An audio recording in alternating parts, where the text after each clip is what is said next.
This is Alabama Politics with Steve Flowers, an in-depth interview with Alabama's top political newsmakers. Now, from the studios of Troy University, here is Steve Flowers.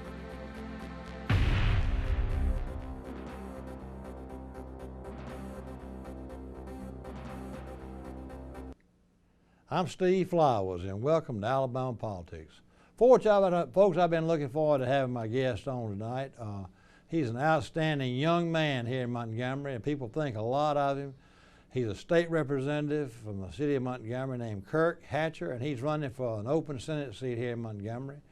Kirk, good to have you on the show. Good to be here. Representative Thank you for Hatcher. having me. Thank you for having me. He was nice enough to call me Representative Flowers. That's right. I served 16 years in the House from Pike County, and we were talking about before the show started that it's like being in Synopsis Reform School together. But you get to know each other so well. Yes. You sit by somebody for 3 or 4 months, and you get to know everything about them. Yeah. Yeah. You know, I had a lifetime friend that named Mr. Pete Turner from Auburn. He was the dean of the House. He and I sat together for 16 years, and he was. I don't know if y'all do that anymore. Like they would have us sit by geographical area. Like everybody from Montgomery sat together. The Montgomery delegation sat together. Birmingham sat together. Huntsville sat together. Mobile sat together. And those of us from rural areas, we just kind of got thrown in with. But they even let us stay close to our region. Yeah. Like all my colleagues I sat by, like Seth Hammett and Jimmy Hawley, and all of us were from, and Jack Venable from Tallahassee. Wow. We all sat together because we were from the small counties around Montgomery and southeast Alabama. Right. Well, they've changed that. You know. Why they do that? You know, I'll tell you this much. I like the fact that we are with others from other areas. Now, you know, I happen to be lucky enough to have a seat next to Dimitri. And who took Dimitri's seat? Representative Charlotte Meadows. That's right. Yeah. And it was the blessing of those couple of weeks of knowing. You only had less than a year. Only a couple. Look, I shared with his nephew Nico Corley. That's right. It is his nephew. That's right. That's right. Shared with him. I said, you know, on the day we were breaking for the weekend, that Thursday, you know, Dimitri was in the short time I've got to know him, there are two things he would just seemingly do all the time. He would lean way back in the chair, and he would give you the firmest handshake ever. And Dimitri, he said, Kurt, what brought you back home? Because I understand you're a native Montgomery. I said, yes. He said, I said, well, you know, sickness in my family brought me home. And he said, where'd you been living, Atlanta or somewhere? I was in Connecticut. Okay. I was living in Connecticut, teaching in New York. I'm sorry.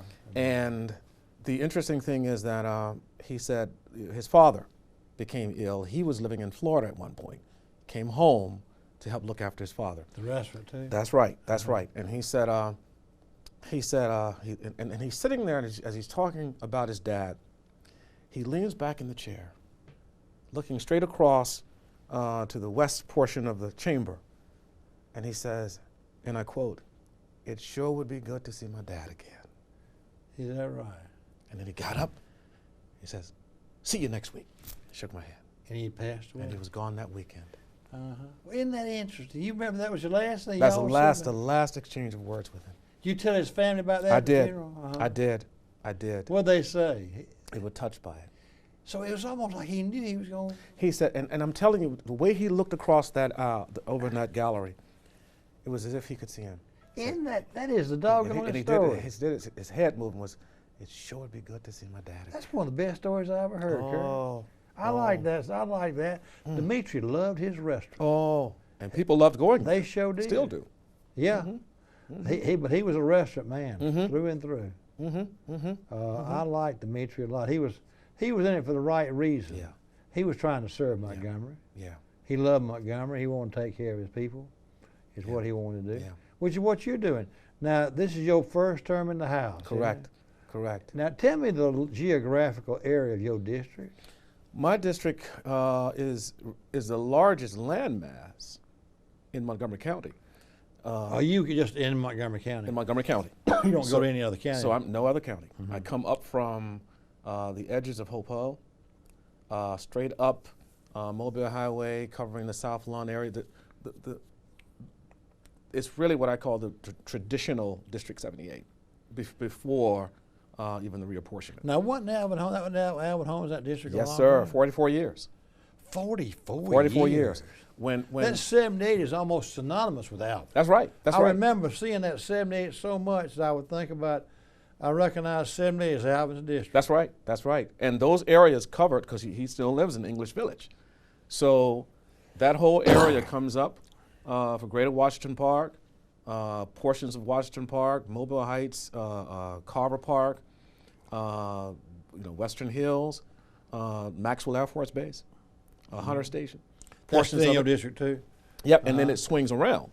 And what happened is that the change to the demographics and reapportionment added more of North Montgomery. So it swings around the river, takes in Oldfield, the Jackson Ferry Road area, the area where I grew up, Brookview, Sheridan Heights, Flatwood, Chisholm, Highland Gardens, Newtown, I think Alvin was actually born in Chisholm. He used to tell me he was born in Chisholm.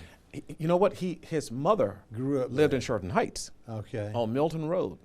I used to walk from school, Resurrection. I went to Resurrection Catholic School from straight through elementary school and then to St. Jude. And his mother's house, there was a field in between her house and the corner, and we would walk through over to Mrs. Holmes' house. And a lot of times he was there, or his brother Stinson Holmes. He's called Lee Cross. And Alvin's Representative Holmes' daughter, Veronica, we were all in high school together. We were all good friends. At St. Jude? That's right. That's right. Did you play sports? And how did St. Jude have a football They game? didn't want me playing sports. I was a music guy. And were you? Yes, I was. I never heard of St. Jude even playing football. Oh, it had a fantastic team. Did you? I didn't know that. Oh my God, that was forget the guy's name who everybody talked about, who was a legend, and a fantastic basketball team. But you played up in the band. Nobody wanted me to play anything. Representative Hatch, let me ask you this now. The Senate seat you're running for is an open Senate seat that Burkett retired from. Coach, everybody called him Coach. Right. But tell me the geographical area of that Senate seat you're a candidate for right now. God Almighty. It's an open seat. And tell our viewers when the election is so they can watch for you. Right. Well, it is an open seat. Unfortunately, because I enjoyed working with Coach Burkett. He had some health problems. Yes, and just persevered through all of it. Went through a really tough contest leading up to his election. That was like the elections that would never go away. I know it. Every time I'm on Channel 8 here in Montgomery. Yes. And every time every night I'd hear something about the election. Constant. And people were getting kind of confused and tired of it. Yes, that was real voter fatigue. Listen, how many times are they going to have that race, Yes, and that, of course, what he was doing was filling the time for former Senator Quentin Ross, who became president of state. Correct. And then, so it was a long process. And as circumstances would have it, as soon as the last contest was over, he ends up succumbing to a stroke, having a stroke, and he just never stopped. It was inspiring to see him continue to just persevere. One thing that reminds me of, Kirk, and I'll say this about you and J.C. Love and Stephen Reed, the mayor. All y'all went to Morehouse. Yes. All y'all grew up here in Montgomery, but went off to Morehouse to college. Right. And y'all are all good friends. That's right. But the one thing I said when people would ask me an analysis of the mayor's race, when Reed and J.C. and all were running for the open mayor's race, I says, Reed and Love are going to do well because they're from here. Yeah. There's something to be said about having grown up with people. That's true. And when I say that, when I have J.C. and Stephen both on this show, I'd say, and J.C. would say, I see somebody I went to Jeff Davis with. Yep. Went to high school with. Yep. Well, that's a lot. I mean, if you grow up with people, you know them. Let me tell you. You actually know the neighborhood. Look, let me tell you. Every person who participated in my campaign when I was running for House, and even now, many of them are people that I've known since we were 5 years old. Yeah. And those relationships are not transactional. Those real relationships. And so, you know, and we were in school together from 1st grade through 12th grade. That makes a lot. That's a difference in Montgomery and Birmingham, in the fact that Montgomery is not like a big city. It's a city, but it's still small enough. It's like an overgrown Troy. That's right.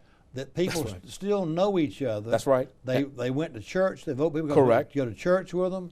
They kin to them. That's right. I mean, you got a lot of kin folks here. Look, let me tell you, it's to the extent that when you're talking about somebody, you better say, now, is that your cousin? Exactly. Because everybody's connected in some way or the other. I think. So you agree with me about saying that Montgomery's really an overgrown Troy? Oh, God, you know. Everybody's they kin to each other. They know everybody. I mean, it's like, you know, we all know each other. If you talk a little longer, you may find out you're related. Exactly. And so I do think there's that sense of connecting to folk. But here's what I learned. I learned in the recent the last campaign, that when you leave home, many people still associate you with leaving.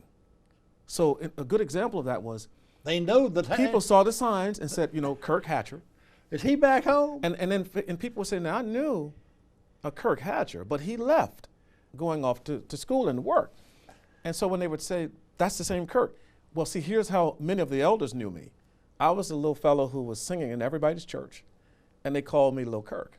So it was a beautiful thing to hear some of the elderly folk say, oh, you mean that's Lil Kirk?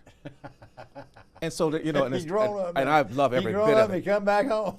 You're a grown man now, but you're Lil Kirk. Lil Kirk came back home. Yep, Lil Kirk's home. And I've been back intermittently, back and forth, because I always kept, you know, my finger on the pulse of what was happening here at home, because a part of our devotion, certainly in terms of Morehouse tradition, was that you understood both implicitly and explicitly that you are to go home and offer your service to the community. Mm-hmm. And at some point, all of us know that you have to go home. Whatever the circumstance may be, you have to come home and offer those gifts to the community. Mm-hmm. So the mayor, Representative Judge Love, Judge Griffin, who's adopted Montgomery. He's circuit judge. Circuit judge, a Morehouse Charles graduate. Price is retired now. Charles Price is not. That's right. That's right. Retired, yeah. But now his son Chuck is a Morehouse graduate. And you know, Dr. Pinchback's son, who's up in New York, has been with Goldman Sachs for many years. But all of us have the clear understanding, wherever you are, whether it's your actual hometown or whatever you're doing, give your service back to the community. Now, you went to graduate school at Emory, too, didn't you? Correct, correct. Stephen went to Vanderbilt to graduate. Correct. What did Steve do his degree in was it economics? Business. Business? Yeah. Now, what was your graduate degree in? All of my terminal work is theology. Okay. So do you have a church you preach? Never sought to pastor. I did pastor, I was a guest senior minister for a year at the historic 16th Street Baptist Church in Birmingham. Where were you? In 2001, straight through that year. And I did it to supply the pulpit until they could find someone, and the person who still pastors now, Reverend Price, I believe is his name. He still listens. He's still there. But I never, my whole focus in seminary was to teach in the seminary. And spent that time, you know, not only working on an MDiv at Emory, but I had begun the process of an MTS degree program up at Harvard. And that was the process to move you directly into a PhD in systematic theology. But when I decided that, well, I won't be doing that, I think I'm going to just go ahead and. But all you guys, but you agree, my analogy, my observation over the years is Montgomery really is an overgrown small town. Y'all all kin to each other. You know, all through if you win the Senate seat, then the sitting senator, the probate judge, and the mayor will all have known each other all their life. That's right. All have gone to Morehouse. That's right. All Morehouse That's people. right. That's right. That's right. That's right. Steve's brother Joe. They're all. I always tell them they all follow me. Because you went there first. You're older than That's Stephen, right. That's right. That's right. That's right. Tell me, but let's go back to the geography of that Senate seat. Is it all in Montgomery too? It is. It is. And don't go in any county. It's all in Montgomery. It's all Montgomery, and the bulk of my house district. Yeah, all your house district is in it. Well, what else do you pick? Who else other districts you pick up? I pick up McClammy is his district. Yes, Representative McClammy, Representative Morris, Yeah, that's it. And maybe, and no, well, I was thinking a little bit of Representative Meadows, but that's where it kind of cuts up in that area, and that's Senator Barfoot. Yeah. So there's that portion. But speaking of that, Barfoot and I are way off kin. Is that right? Yeah. My mama's people are from North Pike County, which is right on the border of South Montgomery. Right. China Grove is a little community on yeah. the border of North and Pike County and South Montgomery as they combine. So Barfoot's and Grant's, my mama's people were all kin to each other. And so we call each other cuz. So same thing applies, about this area of the state.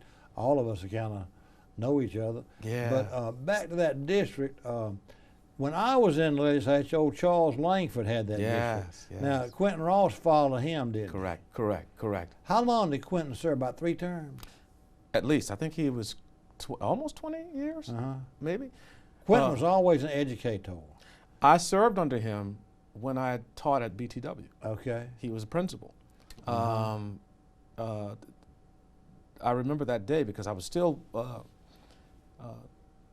doing the guest ministering role up at 16th Street. And I was going into the professional development building on Union Street. I was preparing to go back to Atlanta, where I was serving as a senior program officer at the Interdenominational Theological Center. I made the decision, and we were right around, early into 2000. We were all nervous about the Y2K bug, and you better get your business in order because you might be leaving here. I remember that. You remember this? And so I made the decision. I spoke with the president at the institution, said, I think I want to teach and help some young people. Because I taught in the summer program at Emory with kids who were rising seniors. That was my first interaction.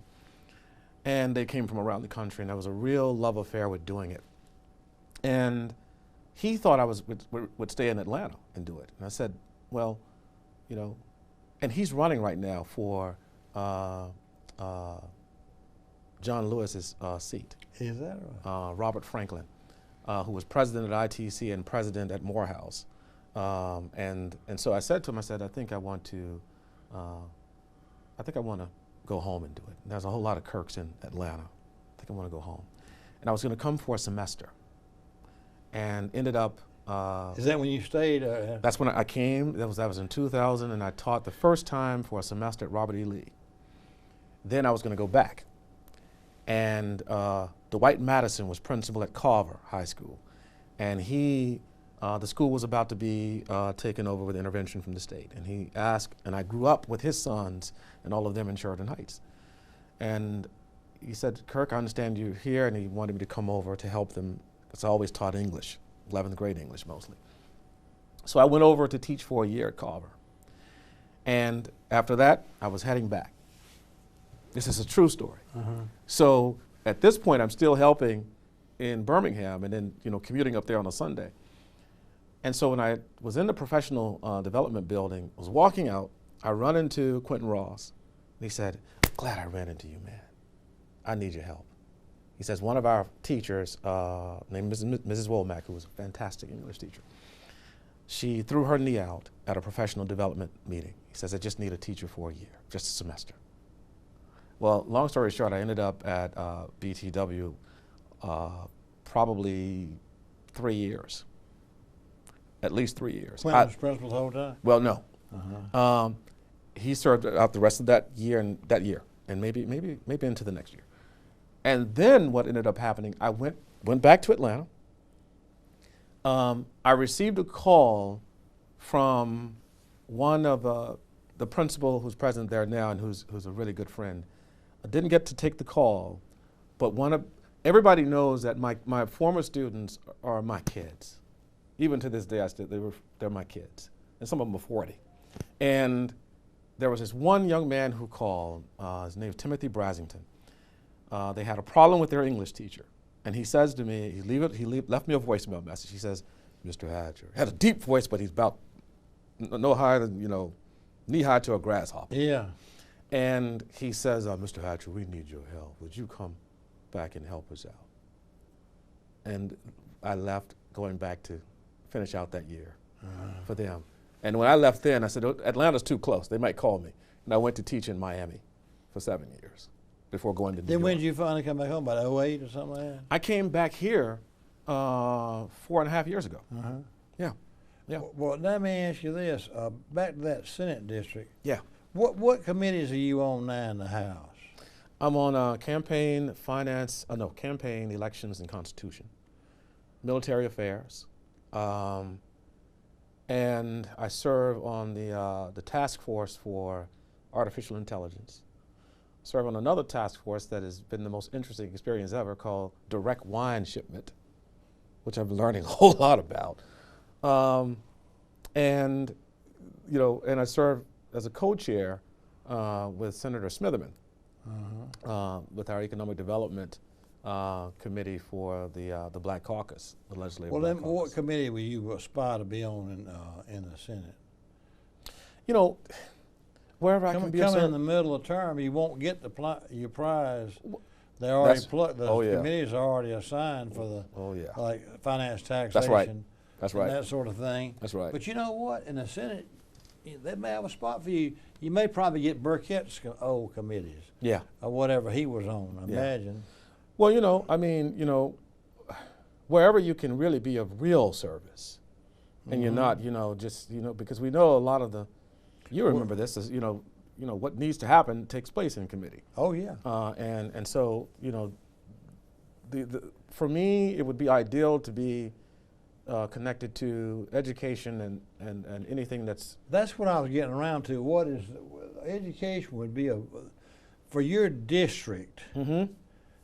What would be do you have a lot of state employees in your district? No doubt. That's Yes. what I was thinking. Yes. Yes. I bet you'd have a lot of state employees in your Yes. district. Yes. So you ought to be on a committee. And educators. Yeah, you do.